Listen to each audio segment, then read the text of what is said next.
อ่าสุขสบายดีพ่อแม่พี่น้องเนาะมื้อนี้เฮามาพบมาพอกันอยู่ที่เถียงนาพญากอมคือเก่าเนาะมื้อนี้เฮาสิมาอธิบายหรือขยายความให้ฮู้เกี่ยวกับคำว่าถนนชีวิตเนาะอธิบายซ้ำที่ข้าพเจ้าฮู้นี่แหละส่วนว่าสิถูกสิผิดหรือว่าทานอื่นทานใดที่มีความคิดแตกต่างก็ช่วยแชร์ประสบการณ์กันได้เนาะถือว่าถ้าข้าพเจ้าอธิบายไปบอกไปก็ถือว่าเป็นกรณีศึกษาเนาะมาวันนี้เฮาไปพบไปพอกันเกี่ยวกับถนนชีวิตพี่น้องไปเบิ่งชีวิตทุกชีวิตต้องเคยล้มเหลวพ่ายแพ้ผิดหวังหลายชีวิตเคยสิ้นซ่าและซ่าสิ้นจนบ่คิดที่จะสู่ต่อไปหลายชีวิตท้อแท้หลีกหนีต้องทนทุกข์ทรมานซ้ำแล้วซ้ำอีกโดยที่พวกเขาบ่คิดว่าความสมหวังหรือผิดหวังนั้นมันเป็นเรื่องธรรมดาของชีวิตเพราะบนเส้นทางของชีวิตบ่ได้ถือห้วยไว้ด้วยกีบกุหลาบที่สวยสดงดงามแต่มันหักเต็มไปด้วยขวากน้ำที่เราจะต้องข้ามไปความลำบากผิดหวังบ่แม่นความทุกข์ทรมานที่แท้จริงแต่กลับจะเป็นสิ่งหล่อหลอมชีวิตจิตใจเฮาให้แข็งกะยิ่งขึ้นเหล็กกาก่อนจะเป็น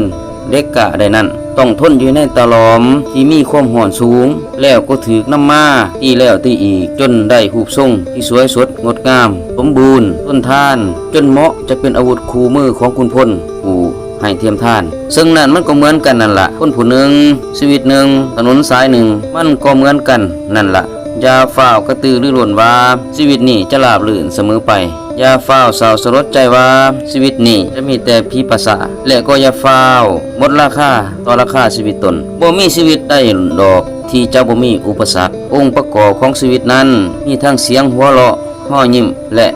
หยาดน้ำตาดังเดียว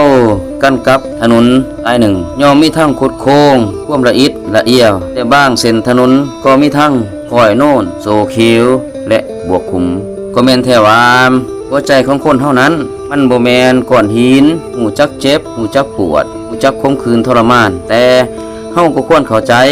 และพยายามตั้งคำถามกับตัวเองว่าชีวิตแม่นหยังเมื่อหูจักกับชีวิตก็ต้องหูจักกับอุปสรรคเมื่อหูจักกับเส้นทางก็ต้องหูจักกับอันที่จะเกิดขึ้นต่อเส้นทางจงทองขึ้นใจเสมอว่า